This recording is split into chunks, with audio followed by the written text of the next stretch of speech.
Okay, we'll go ahead and get going. Can everyone hear me? All right. Thank you. So, Chair, yes, sir. Good morning we're again, missing everyone. one member, Mrs. Smith, but we can move forward if you like. It's 8:01. Okay. All right. As the usual custom, I'll read the declaration. In accordance with Governor Ralph Northam's declaration of a state of emergency due to novel coronavirus, Executive Order 51 on March 12th, 2020, and the local declaration of emergency ratified by the Portsmouth City Council due to the coronavirus pandemic, which is continuing in the Commonwealth of Virginia. This meeting of the Portsmouth Economic Development Authority is being held by video conference on the 16th day of March 21st without a quorum present in the 6th floor conference room in City Hall in order to reduce the likely spread of the coronavirus. Each EDA member is participating from their home. The meeting is being held in accordance with Portsmouth City Ordinance 2020-102. Notice of public access and participation to this electronic meeting was posted on the EDA and city's websites. And comments to the board about this meeting were received by EDA staff via the portmouthva.gov email. And again, I will say good morning and welcome to everyone who has sacrificed to make this opportunity for us to come together again. And I will begin just for the benefit of our new member, the way we operate. Robert Moore, Director Robert Moore, is our secretary. So in order to kind of expedite the agenda, I let him take us through the agenda, and I jump in and out when necessary. But again, I like to welcome our Vice Mayor Barnes, and also I'm not sure if Mr. Battle's on yet, but I know he's coming. I've already talked to him. Again, our new member, Mr. Anthony Brown, we want to welcome him this morning, and later on in the meeting, I'll give him an opportunity to kind of greet us. I mean, he can just say hello right now if he wants to. I think you muted. You muted.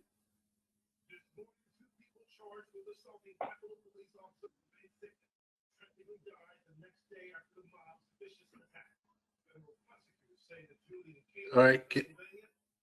Are you able to speak?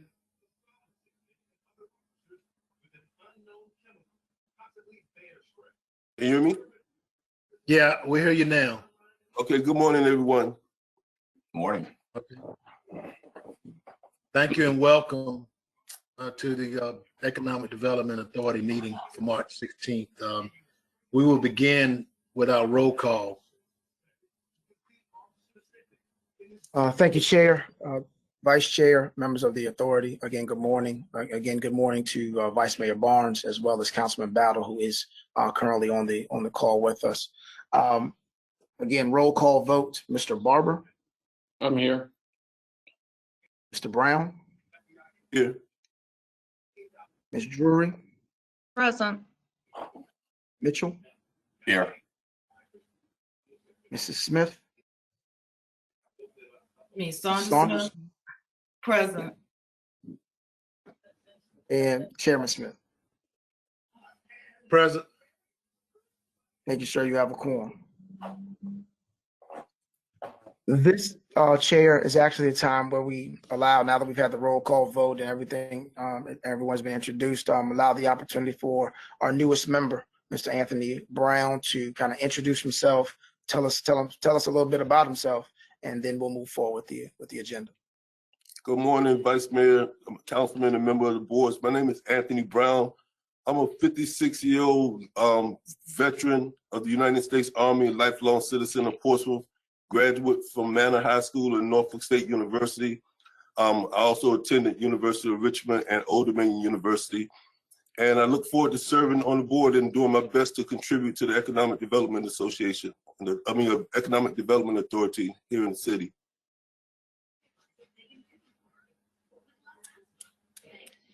All right, Mr. Brown, well, again, welcome, and we're glad to have you on the board, and we look forward to all the knowledge that you'll bring to this board as we go forward. The first item on the agenda, Chair, are the approval of the minutes from the February 16th meeting of the EDA. I will need a motion and a second, and then we can discuss the motion. So moved. Second. Thank you, Mr. Barber. Thank you, Ms. Drury. Any discussion of the motion? All right, seeing none. Mr. Barber, Aye. Mr. Brown, Aye. Ms. Drury, Yes. Mr. Mitchell, Yes. Mrs. Saunders Smith, Yes. Ms. Barber Smith, Yes. and Chairman Smith. Yes. Thank you, sir. Motion carries. The next item on the agenda is our financial update, and I believe Ms. Patty Phillips has joined us this morning.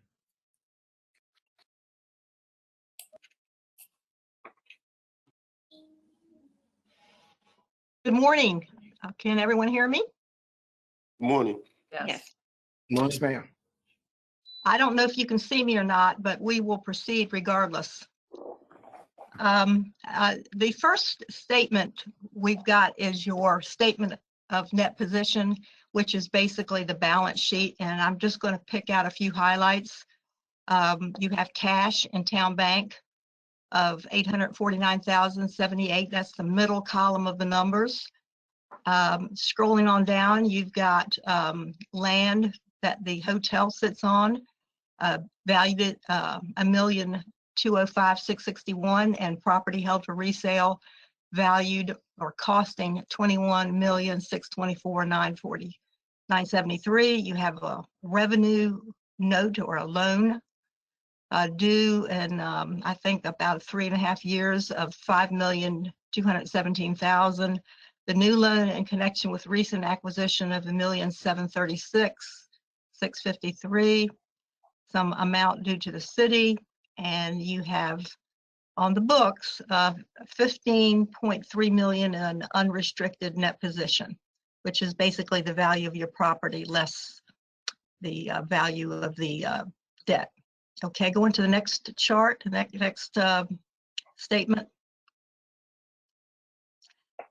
This is just a snapshot of what you have spent or obligated, or you have received and earned through January. You have a net operating income negative 29,000, but if you'll scroll on down a little bit further, considering non-operating revenues and expenses, you had contributions of land over $3 million that brought your net operating revenues to over $3 million and income before transfers of almost $3 million. So that ties in with your balance sheet. And go into the next chart, please. This is just your adopted budget compared to what you've actually received or spent or encumbered and what's available. It's a little bit misleading in that you did not budget for the land donation from the Portsmouth Redevelopment and Housing.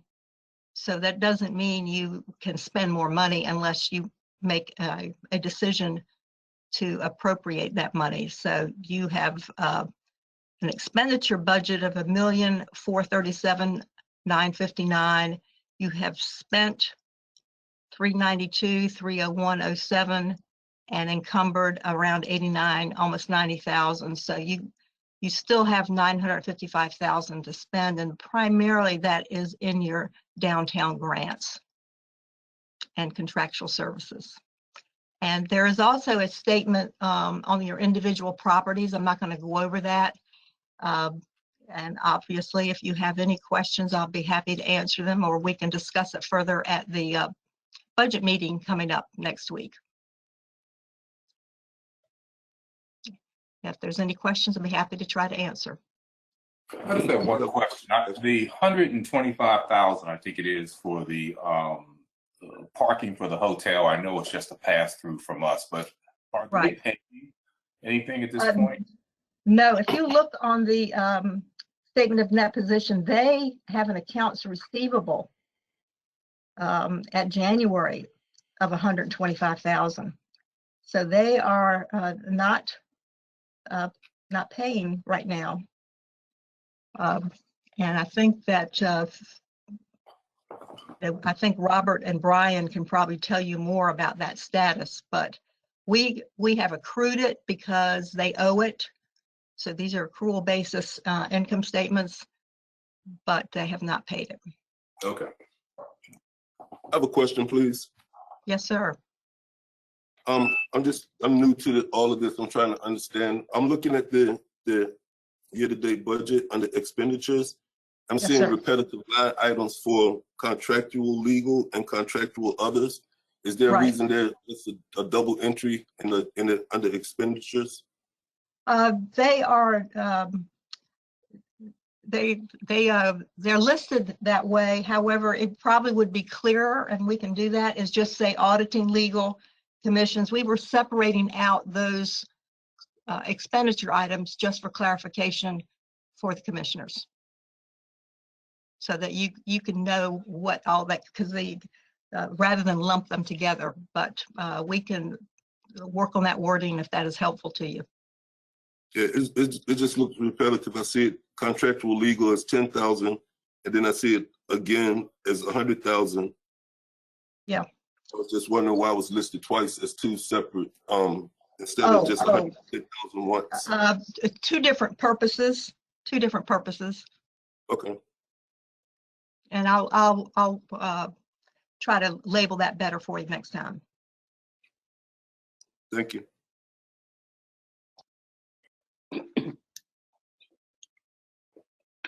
I'd like to just thank Mr. Phillips for the chart which shows our budgeted and actual expenditures, what are remaining there. I appreciate having that information. Well, you're most welcome.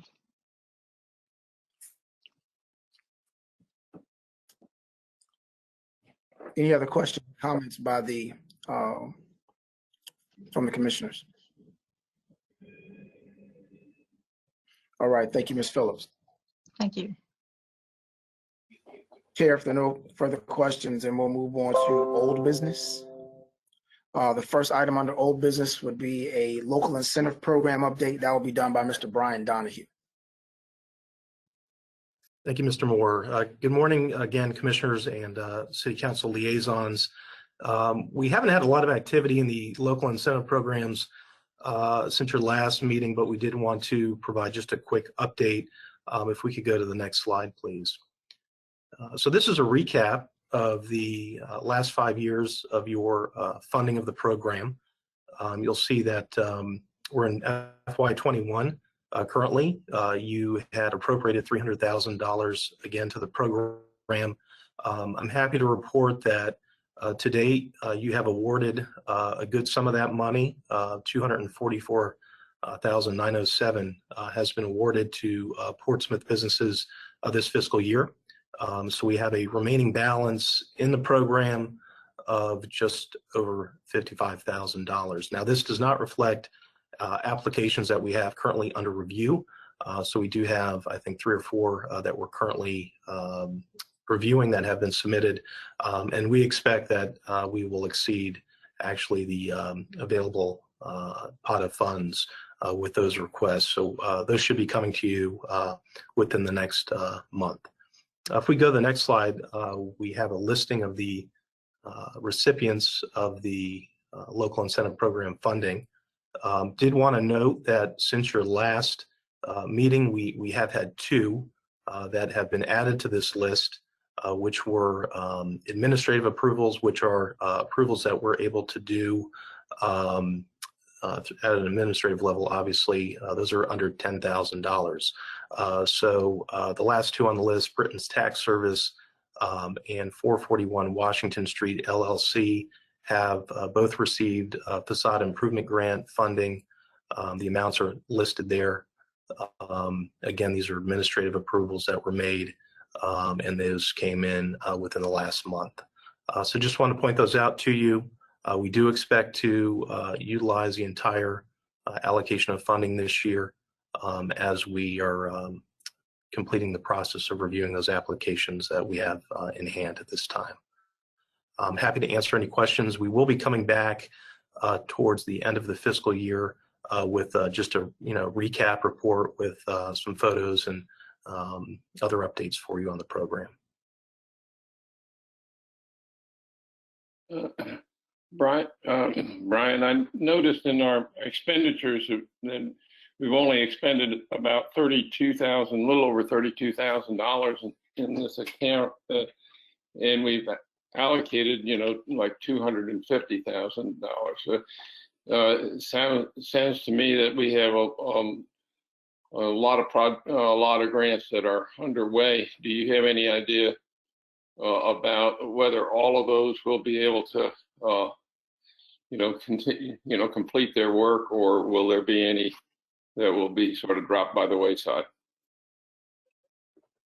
That's a good question. I expect that the majority of those on the list will complete the work. In fact, there are a number that you'll note the status is listed as approved that are in the process of being closed out as we speak. So we've had a number of businesses that have recently completed their work. So a few of those, Helping Hands for Heroes, Bailey's Bayou, which is open now in downtown Portsmouth on Court Street. Those are some that have completed their work just within the last few weeks. So we're in the process of closing those out. And I would expect in your next update that you'll see those reflected in the report. Good question. Mr. Donahue, question. Is there a limit to the amount the recipient can receive under this program? Yes, there is. That's a great question.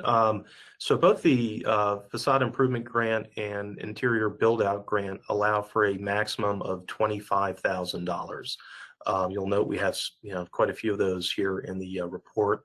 Again, this is a matching grant program.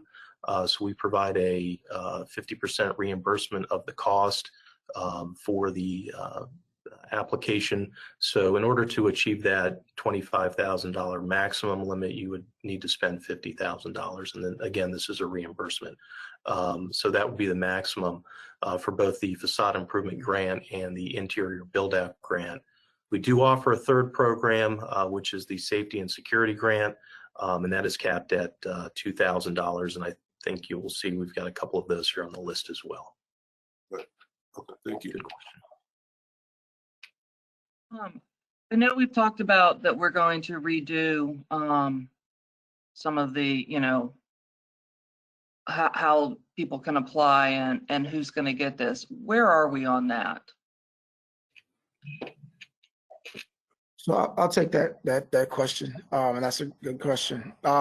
We're still at this point. Once the ad hoc committee meets, which is another item on the agenda later this morning, then we'll really know how much money can and will be placed into the program.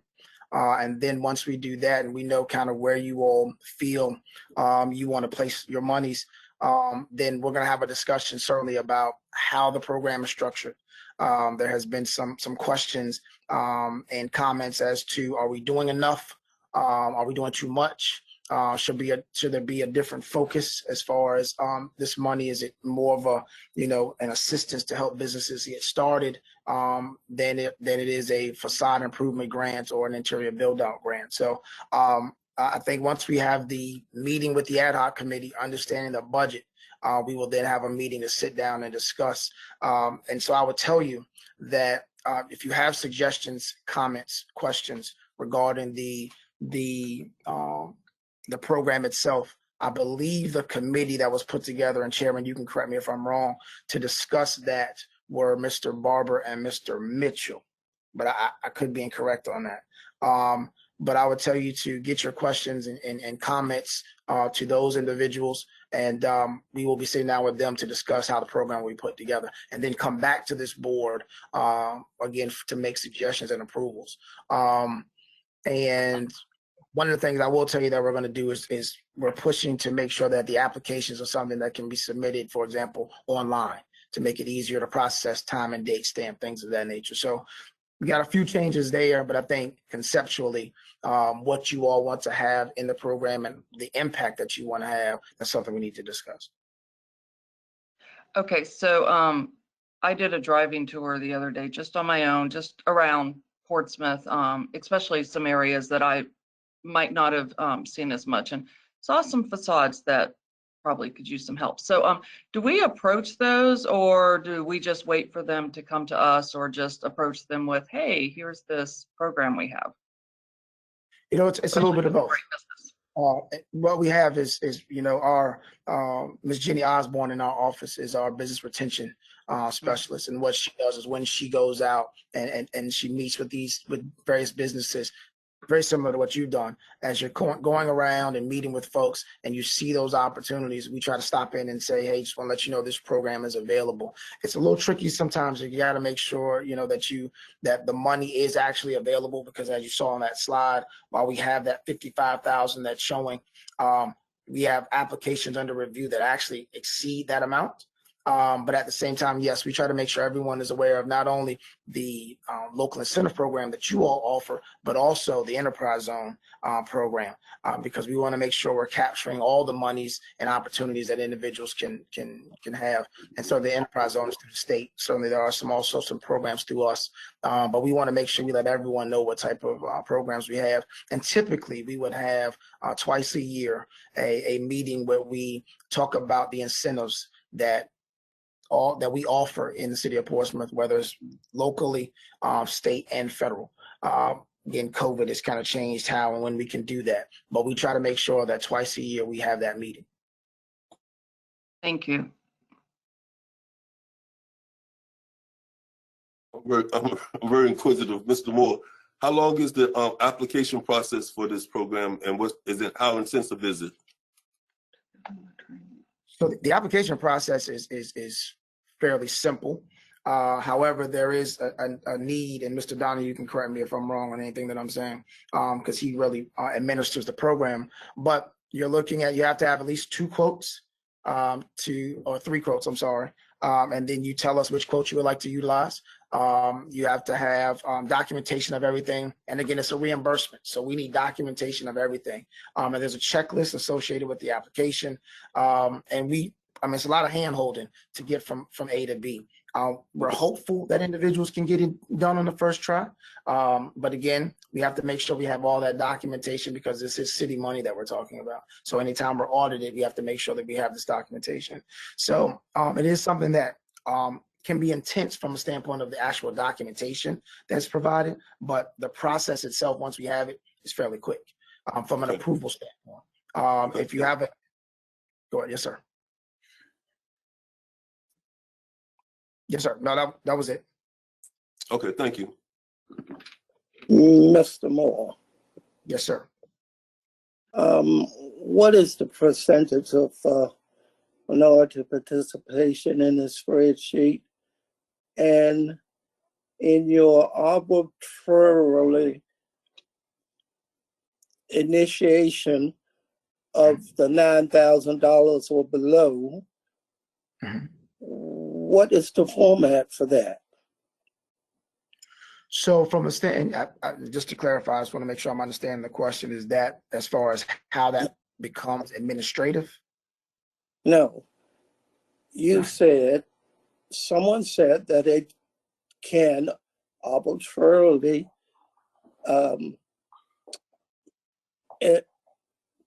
give $9,000 or less as a agency without having to go to the board or whatever. So if they don't go to the board, what is the format for that?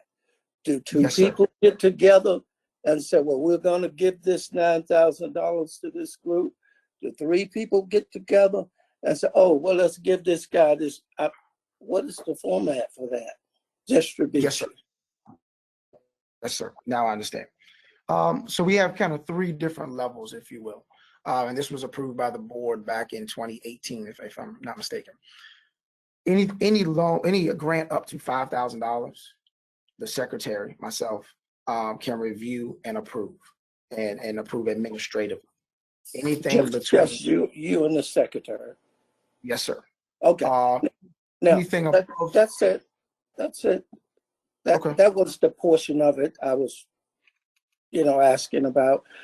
Now, what is the percentage of the spreadsheet of minority participation? Mr. Donahue, correct me if I'm wrong. Do we have that readily available? I can share with you that we don't track that necessarily from an application standpoint, but of the 19 applications listed, 50% are minority either owned businesses or minority owned properties. And that's just an approximation, but it's roughly 50%. When you get an opportunity, may I receive that documentation, please? Thank you, guys. Absolutely. Yes, sir.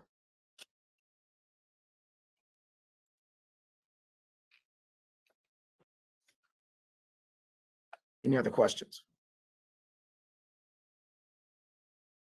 Right. All right, hearing none, Chair, then we'll move to the next item of old business.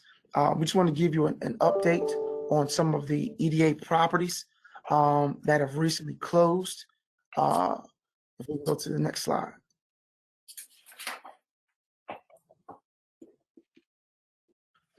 Listed on this sheet are 2 properties that have recently closed. One is Zero Harbor Center Court, which is commonly referred to as the North Pier site. That is the site that you all did sell to Fairlead for the price of $500,000. That did close. I do not have the exact closing date in front of me, but it has closed since your last meeting. As well, Zero London Boulevard, which is the property outlined in blue, directly adjacent to the former Rite Aid on London Boulevard. That too has closed since your last meeting, and those proceeds have been wired into your bank account at Town Bank. Can I ask a question on that? The Zero Harbor, the Fairleads property, part of that money is going for improvement, correct? $250,000 of that $500,000, it has been set aside for potential relocation, if necessary, of a portion of maybe the VIP section of the pavilion. Okay, so if that doesn't happen, will the money come back to us? Yes. Okay, thank you.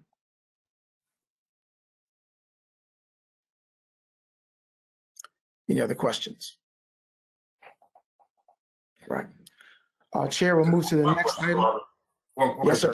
Did we ever finalize, or are we still trying to finalize the barrier that was supposed to be done by Fairlead? I know we had some drawings, but have we finalized that at this point? I believe Bob Baldwin is not on this call this morning. I believe I will check with him to make sure. I believe they did that as part of the overall rezoning application, but I will verify that information and get that back to you. Okay, thank you.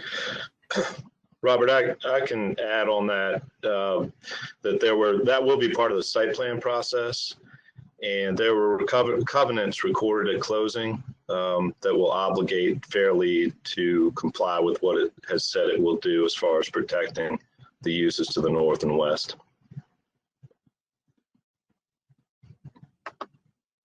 So we'll make sure we get that documentation from planning. I know they submitted some drawings to planning with regards to the rezoning application. And as Mr. Miller stated, that would be shown as well on the site plan.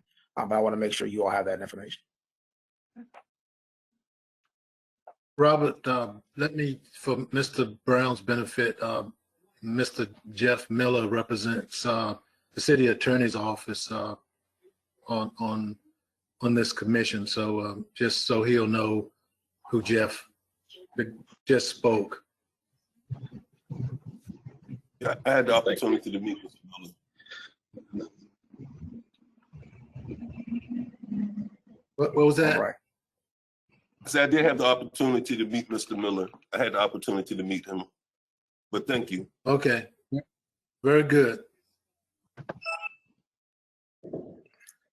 Any additional questions?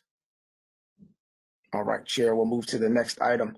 The next item is an update on the state of the market retreat. Staff is currently in the planning mode to have this retreat for you all on April the 30th. Again, we're very excited about what we've got in store for you all with regards to some of the speakers we're having, and we're kind of finalizing that list.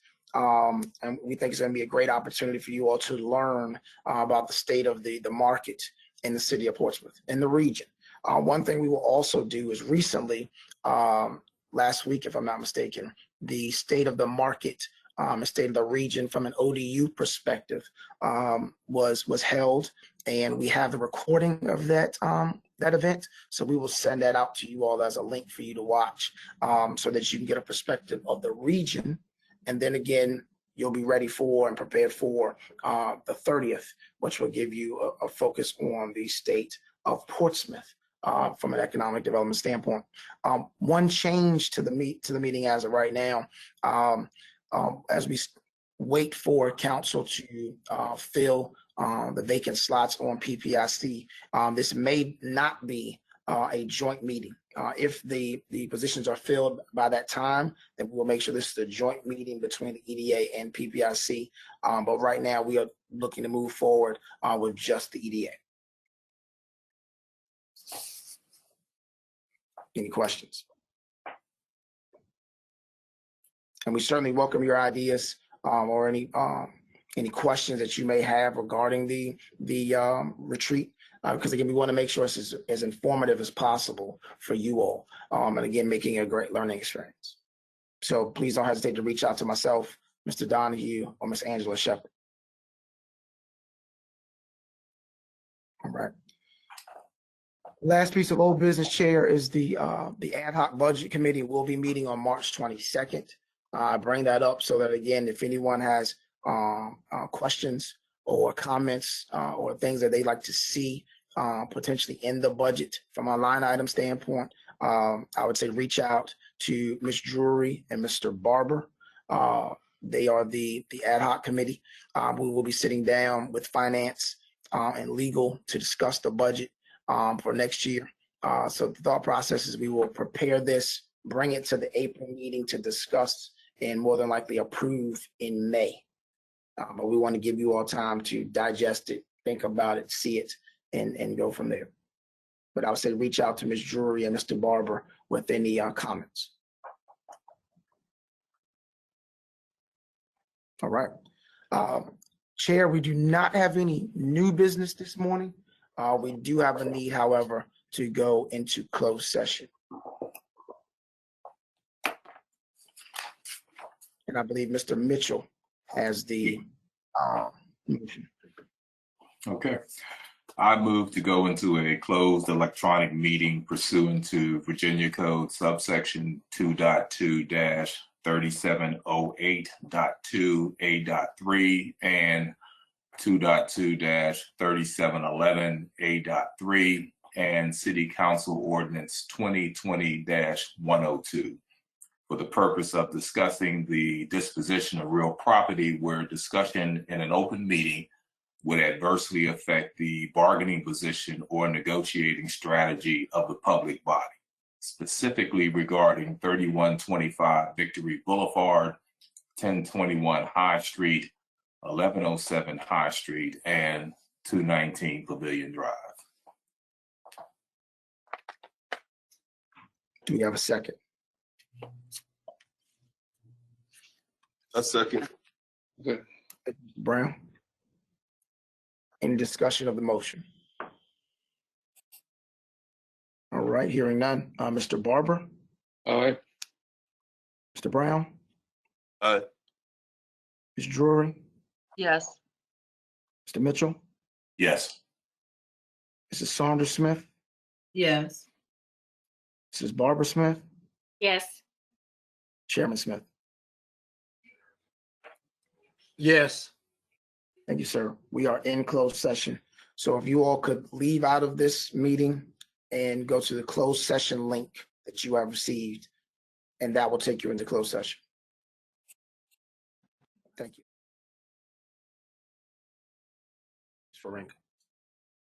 Okay. Mr. Mitchell, if you could read us back into open, please. Okay. I hereby move that each commissioner certify that, to the best of his or her knowledge, only public business matters lawfully exempted from open meeting requirements under the Virginia Freedom of Information Act, and only such public business matters as were identified in the motion by which the closed meeting was convened were heard, discussed, or considered in the closed meeting just concluded. Thank you, Mr. Mitchell. Need a second? Second. Thank you, Mr. Barber. Any discussion of the motion? Okay, Mr. Barber, Aye. Mr. Brown, Yes. Ms. Drury, Yes. Mr. Mitchell, Yes. Mrs. Saunders Smith, Yes. Mrs. Barbara Smith, Yes. and then Chairman Smith. Yes. Thank you, sir. We are in open session. The first item that we would need to vote on would be the development agreement for 1021 to 1107 High Street. We would need a motion to approve and a second. I move that we approve. Second. Thank you, Ms. Barbara Smith. Thank you, Mr. Barber. Any discussion of the motion? All right. Roll call vote. Mr. Barber, Yes. Mr. Brown, Yes. Ms. Drury, Yes. Mr. Mitchell, Yes. Mrs. Saunders Smith, Yes. Ms. Barbara Smith, Yes. Chairman Smith.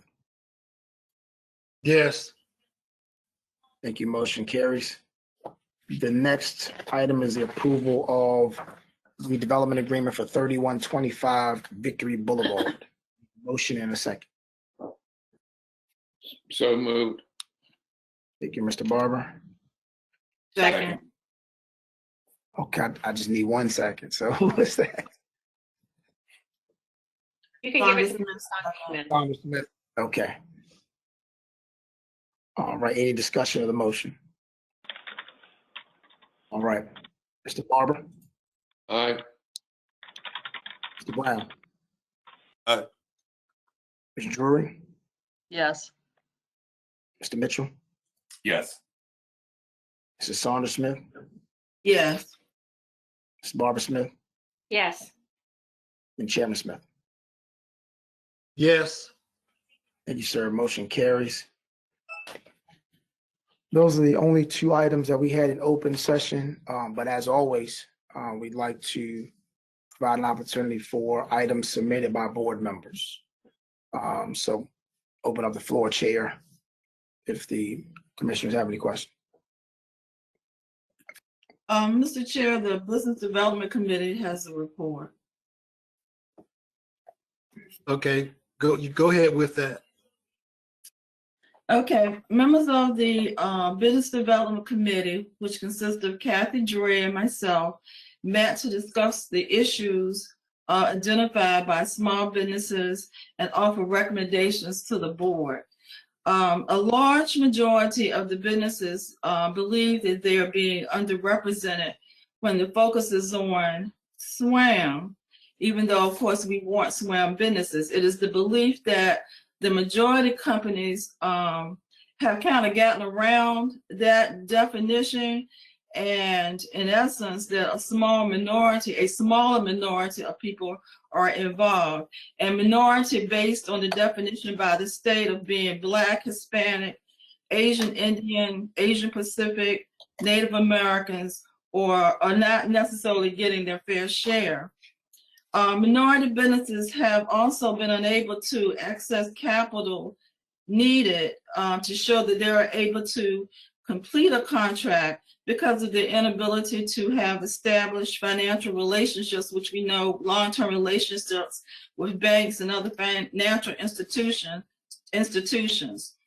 This affects their ability to obtain bonding, meet credit requirements, and the ability to get bid and performance insurance that is required in most major contracts. Thirdly, minority businesses are having a problem with being able to meet the 30-60-day net, before they can get any disbursement of their funds. So we have a few recommendations that we would like to put on the table and to sort of assist minority businesses in getting their share of the contracts in the city. We think that we need a funding organization established or sought after to provide loans and grants to minorities to enable them to fairly compete. Now, I mean, I'm sure you all have been listening on the news and other places of organizations that have been putting monies into practice for a minority business, such as the Magic Johnson commitment of the $100 million, and also the Goldman Sachs commitment of $1 billion to assist small businesses. So we feel that we need to have some type of financial organization or encourage a financial organization to get into place so that would help small businesses. We also think that we would ask Economic Development Authority to hire an agency or an equity manager, whatever you want to call it, to provide regular and detailed reports on the progress of minority contracts given out to the city, to include the amount of the overall project and the number and the amount that the minority businesses are receiving. Funding specifically to minority businesses, how much funding they're receiving, and also with dealing with the employees that are hired in the minority businesses. We believe that this is vital to most projects in the city of Portsmouth, because I think that sometimes a good faith effort is not enough. We need to be able to come to the table and say, this is what is happening in the city of Portsmouth. We want the projects that are being financially funded with local dollars be able to adhere to the conditions which allow minority businesses to thrive in projects in the city. And we believe that if we do this, that it would give minority business a fair share in being able to participate in projects. So we're asking that the Economic Development Board would consider this funding request. Thank you. Ms. Drury, did you have anything to add to that, or as the other chairperson, or? No, I mean, she covered it all. One of the things, though, that we did talk about was, which I know that the whole training program is going to do this, but is the training to be able to have the talent pool, to have them up to the level, especially like with the casino. But she covered it all. Okay. Well, let's do this before we discuss this. Let's accept the report. I'll entertain a motion just to accept the report.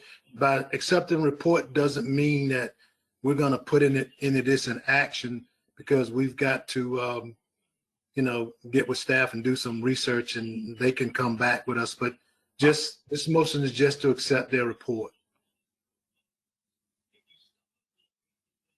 So moved. Second. Mr. Miller, for a point of order, do we need to vote on that, or do we need to take a roll call? Not just a consensus, I think. Okay. But Jeff Yeah, can still. I think that's fine. Yeah, I think you're good. Okay. And everyone consents to accepting the report. Any objections? Okay. Thank you again for that report. I think it's very timely. And I don't know, Robert, are you prepared to respond or if there's any other commissioners that have any comments concerning that? First, let's do it that way. Well, I like the report. I probably have more questions just for my understanding. For instance, have we been able, or could we establish a database of existing minority contractors in the city and have an understanding, A, how many do we have and what specifically does their business do? So we can kind of understand what the landscape is. I love your thing about funding organizations. There's probably a lot of money out there that we probably could get access to. How we initiate that, I don't know if we have to have someone who does like grant work, who actually contacts those organizations, finds out what the criteria is, et cetera. But I think it's worthwhile investment. And again, I don't know what the landscape is in terms of how many projects the city currently has that they're offering up, and whether or not that database of minority contractors we would have, how they would fit into that. So I just need more information. I'm just wondering, is that something that you guys have been thinking about, or what resources do you think you may need to accomplish that? Well, and Malcolm, I will say that we do need that list, because before Teresa and I sat down and talked, I spent a lot of time online just researching, and mainly with thoughts of the casino, going through, the different contractors. And we don't have a lot in Portsmouth. And if we do, they're extremely small. So that is one of the challenges. I like the report from the aspect that she identified the problem that minority businesses face receiving funding. A lot of them are at disadvantages when they go to lenders such as banks. So if an alternative lending method is available to them, it will give them a foothold to be more competitive. So I think that funding organizations is a good idea. But the report is the report an actual request for funding? No amount was listed. And is there a copy of the report that we could receive and review before making any decisions on? Yes, I can make that available to the members, but I think the funding request we're talking about is an equity manager or an agency to track this information so that we will know exactly what is going on. Sometimes when you allow companies to do that, it can sometimes be skewed. And I think that we need someone to just break it down in the detailed format that we would be looking at to determine what the actual numbers are. So you really don't have those numbers yet? Is that's in reference to what Mr. Brown, where he's headed? You really don't have. I have a general idea of what it would cost, but I would like, if this is something the board is interested in, I think Ms. Jury and I can kind of give you an idea of what that is if you all want us to go forward. Because certainly I would like it to be in consideration for our budget talks that are coming up. It sounds like a great idea. Mr. Chairman, I just had a question of Robert. I know that there's been a lot of interest by the city council in this whole topic area.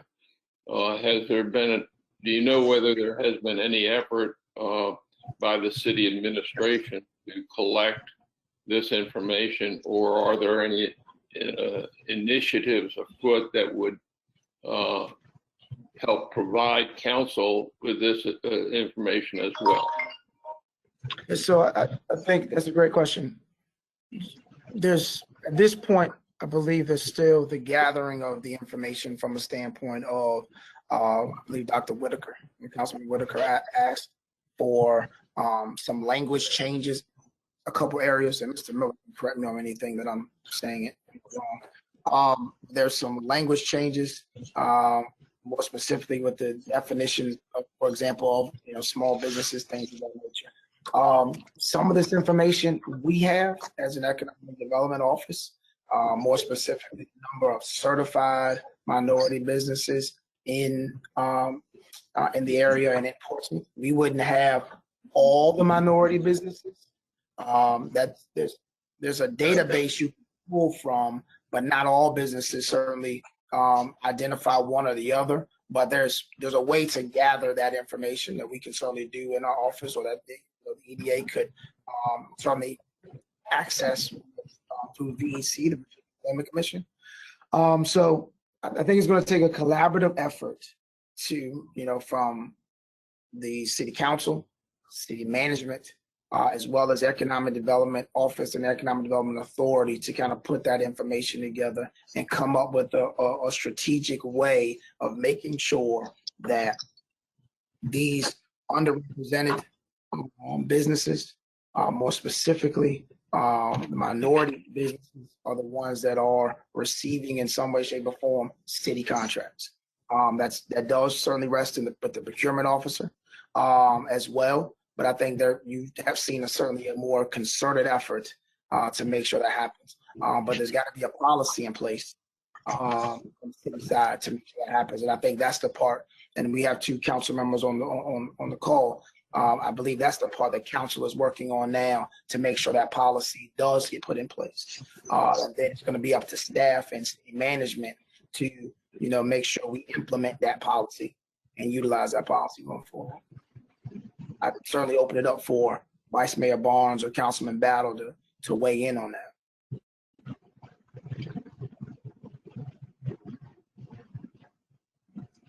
Well, Robert, can I just make one point? I think one of the main things Teresa and I were talking about was not just that the city was hiring people, but when who is the company, the company that's building the casino, the contractor, to make sure that the contractor, Rush Street and Ballard, to make sure that Ballard is actually hiring the minorities and bringing them in, because that was a big, that's a big thing that they're pushing. And Teresa and I were a lot of us were on that call with them when they talked about, how to apply to be a contractor, but to make sure that they're living up to that part of the deal also. So not just the city, but, Ballard is. And so keep in mind, as part of it, I'll just say specifically about the casino project, that is also something that the state is watching, because that is part of the legislation. So that is part of their license application, as well as their pre-certification when they have to send their package up. So that is also something that the state is looking at, because that is a requirement per the statute. So that is also being done on that side as well. But we certainly agree. We want to make sure that the pie is split as equally as possible.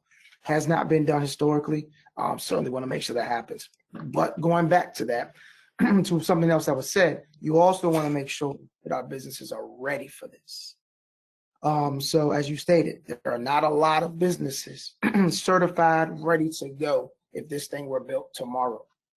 So I think that's why you heard some of the things that Ballard talked about with regards to a way to mentor businesses. You don't have to wait for the casino project to do that. There are businesses out here now that could mentor and help other businesses get ready to be in that position. I certainly think that's an opportunity.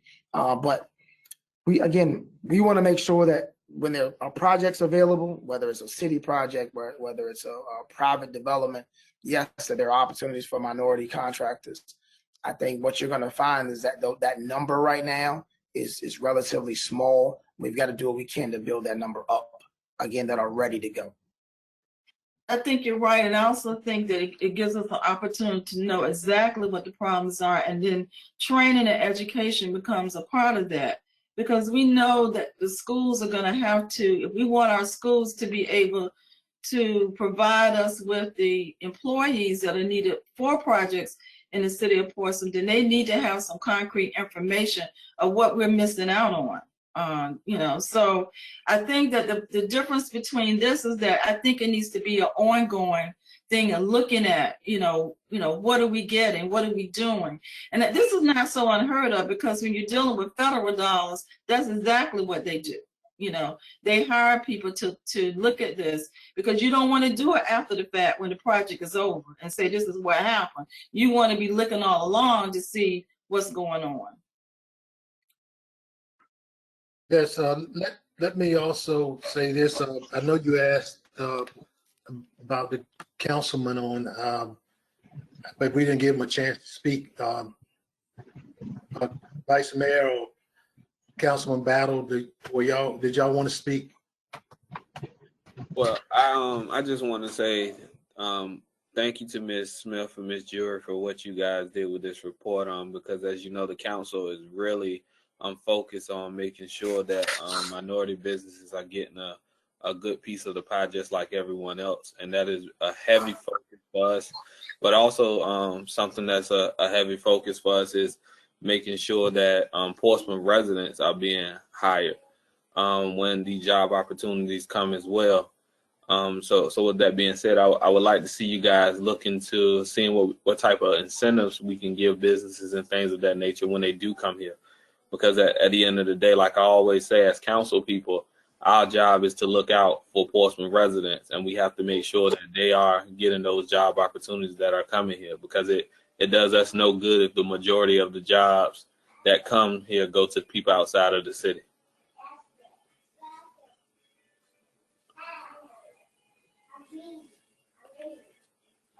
Councilman Battle, did you have anything to say?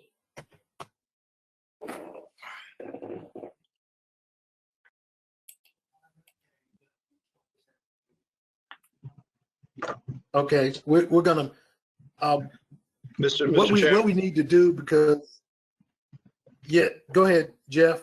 Yeah, I just wanted to add one thing, and that's that the report from the committee dovetails almost exactly with a lot of the questions that council has been asking. And I'm anticipating at the next work session there will be a discussion of a lot of these issues on the city level, to include issues like the definition of small business, if it can be lowered to make the number of employees smaller to qualify, which I think would probably help start up minority businesses.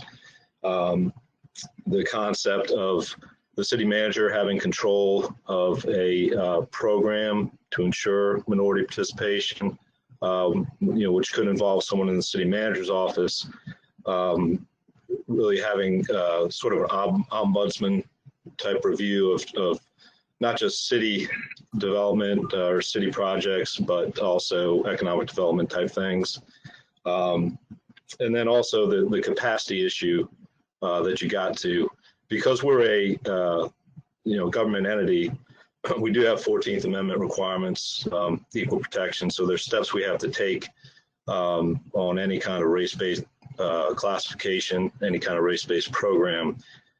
Those are generally satisfied through doing a disparity study, is what it's called, which demonstrates the lingering effects of discrimination and gives you authority to kind of go forward and structure a program to benefit minority business. The city did a disparity study maybe 5 years ago, I want to say, from the procurement standpoint, and did implement a program on the basis of that. But the city's disparity study at that time, it didn't really get into the capacity issues that Ms. Saunders-Smith talked about, which I think are very legitimate. And so I think there will also be discussion with council about it's time for a new disparity study. And you all talked about finding documentation, finding data. I think that will have to be part of that study. And we'll have to look to see what we can structure to improve capacity off of that.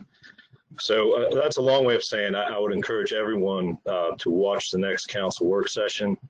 And I think it would be valuable to have a discussion next meeting off of the council work session so that council and EDA can be working hand in glove on this issue. Thank you, Mr. Chair. Okay, very, very good. At this point, this is just my opinion, and anyone can chime in, of course. But considering what we've heard, and let me add to that too. We know that the EDA staff is also putting together workforce development organization and an office. So all of that's going to contribute to this and help this. So my question would be to the committee members, are you talking about in-department person also versus what the city may do? I'm not certain. I mean, I guess we'll have to find out what the city may do, but we were talking specifically to assist the economic development authority, whether someone, I would say that Mr. Moore's office would be responsible for hiring that person or agency to work along with him. That's what I'm saying. Okay, because that of course would involve, funding, which would involve city council also, even for Mr. Moore. So Mr. Moore, you can chime in at this point. Yeah, it sounds like there will be an additional position, which, listen, any help we can obtain is great. We'll have to figure out how that would work and how that can be done if the EDA were to pay for it, or how the city. Again, I think the budget, for all intents and purposes, has been put together, and I don't think any new positions, quote unquote, are available at this time. But if we can make that work, then I think certainly there can be an opportunity. So let's Mr. Moore was specifically saying a person specifically to your staff, because I do think there needs to be some autonomy. There needs to be someone outside the agency, but they're working in step with you. So, you're giving them information. I think it should be an outside agency, a person. We can do that as well, and then certainly the EDA could pay for it. I think is what Mr. Smith, whether it was they put that money in their next budget to pay for that. But I believe, and Mr. Mitchell, you can correct me if I'm wrong, we had this discussion just the other day. There is already money in the budget to pay for a consultant of some type.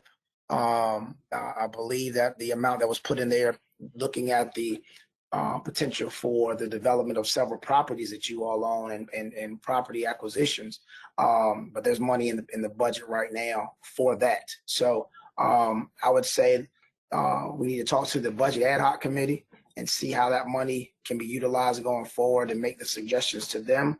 And then when we have our meeting on the 22nd, and then let's see what following that the council meeting on the 23rd, I think we'll have a better idea and picture of the direction we're going to go.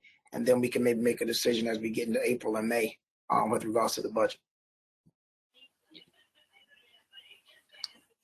Any other comment?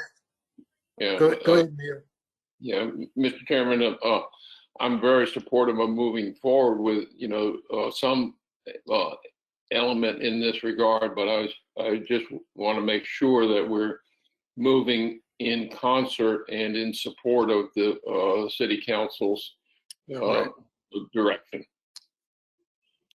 Yeah, and that's why I said I think we wait till the 23rd, have that discussion with council. And again, that's not going to be a one-time thing. It's going to be an ongoing discussion, I'm sure, as this has been the focal point and should be the focal point for council. So that just gives us, I think, and Vice Mayor Barnes and Councilman Battle can correct me if I'm wrong, but I think that will at least give us a direction to go into going forward as you decide, again, how you want to approach this, whether it's outside agency, how you want to do it. So I think that's the way to go. Just lockstep with council. Yeah, and I think we're all on board with their recommendation. it's just a matter of working through it and with city council. And so this will be something that we'll have to take our time with, and to make sure that we don't overstep or we don't get out of the ballpark of and infringe on what city council is going to do. So let's, from here out, if no one has any other comments about it, we will continue this after we address some of the issues that the council is going to deal with in their work sessions, and then we can see how this can fit into what we want to do.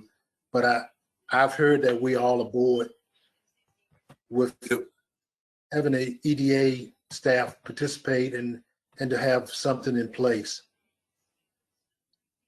Anyone else? I had something real quick. The data points that Ms. Saunders Smith wants to collect, can those data points be included in the new disparity report that Mr. Miller suggested the city come up with next, the new one that we need? But that suffice Mrs. Saunders Smith to have those data points about the small businesses that you need in that report. Would it suffice to have those data points included in the city's disparity report? Mr. Miller said it wasn't included in the last one that was done 5 years ago, but the new one that's being done, would it be, since there's already an agency in place to collect that data, if they just add those additional data points to the information they're already collected and include that in the new disparity report, would that suffice? I'm not sure it would suffice. I'm not sure it would suffice, but I think that is a part of it. We're looking more for an ongoing information. Yeah, of course we want the study to reflect that. Yes, we want the study to reflect those points, but we're talking about something ongoing, not just a study. Right, and part of that is what Robert was talking about, where, and I think Councilman Whitaker had asked for. I mean, we really need to know how many of these businesses we have, minority-owned businesses, when it comes to contractors and just anything, because then that way we can also see where we're lacking, and we need training to develop more of these businesses in Portsmouth. Okay, points well taken. Mr. Miller? Yes, sir. I think Mr. Brown was referring to the council's. Yes. Yeah, Mr. Brown's question? Yes. Yes.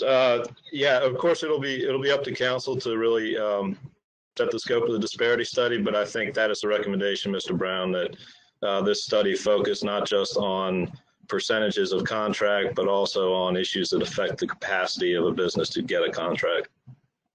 Right.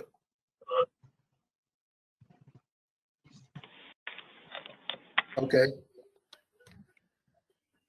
Are there any other comments, Mr. Moore? I just want to sum it up, Chair. I think it comes down to the same thing. I think we're all looking at the same thing and want to get to the same thing. But ultimately, in order for us to make these changes and to really have an effect on all the things we're talking about here, there's going to have to be a policy in place. And I believe that that is what council is doing right now, is getting to a point of setting that policy. Once we get the policy, and that policy is based on the information that Mr. Brown has asked about, information Ms. Saunders has asked about, then we've got an effective tool to make sure that these things are in place. The disparity study is certainly going to help with that as well. But I think it gets down to, we do a lot of studies. We got to put the policy in place. Once we put the policy in place, then I think we can enact all the things that everyone on this call wants to do. And that's what we want to do in economic development. That's why we have the workforce development program, Portsmouth at Work. We don't want jobs created that folks in Portsmouth cannot get hired for. Again, that just gets them ready for the jobs. The policy is going to be what makes sure they end up in some way, shape, or form obtaining those jobs. So we got to make sure we we have this policy in place first. So I say kudos to council for starting this, and kudos certainly to the EDA for wanting to be involved and being passionate about it. Staff is here certainly to make sure all of this comes into fruition, and we push forward the policy. That's all I have. Okay. All right. Is there any other items that a member or commissioner wants to bring up, or any comments you'd like to make? I do, and mine's real quick, I promise. I just mainly have questions. The State of the City luncheon, I know like last year I attended it and it's April 16th. And I see it's at the Renaissance. So is that going to be, how is the EDA doing that? Is that virtual or in person if we wanted to attend? So that is, I will tell you that economic development staff is working with the mayor's office as well as the chamber. And this will be a hybrid event, but it will be virtual. So there won't be the typical where you acquire tables and things. It will be virtual. So we will make sure you have all of that information for the 16th you can watch. Perfect, thank you. And on city council, they've been talking a lot about, and this came up with the Breeden property, about the downtown plan, the long range plan. Is there a way, and I was doing research and I couldn't seem to find anything on it, that we can get a copy of our downtown plan on, that was put together, I know, quite a while ago, but so that we can see it as it's becoming a huge topic? Yeah, I think that's what you're referring to, and you correct me if I'm wrong, is the Crawford Gateway revitalization plan. Yes, exactly. So we can certainly reach out and make sure we have that available to you all. That you are correct. That was done. It's 2021 now. I think 2018, early 2019, maybe. But we will make sure we get that out to everyone. If it's too large of a file, we'll make sure you have a link where you can get to. Perfect. Okay, thank you. That was it. Anyone else?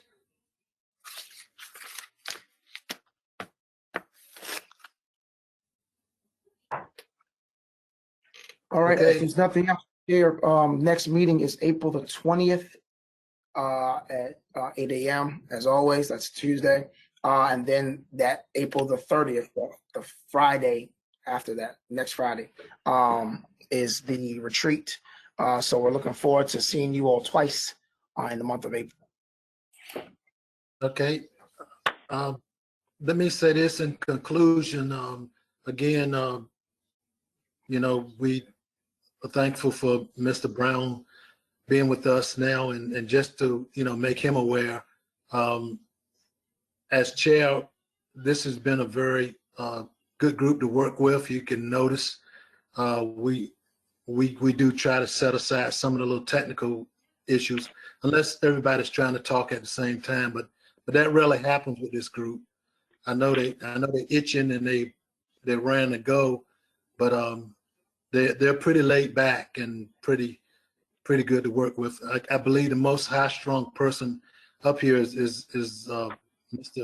Mr. Moore, but he does a very good job also of keeping everything together.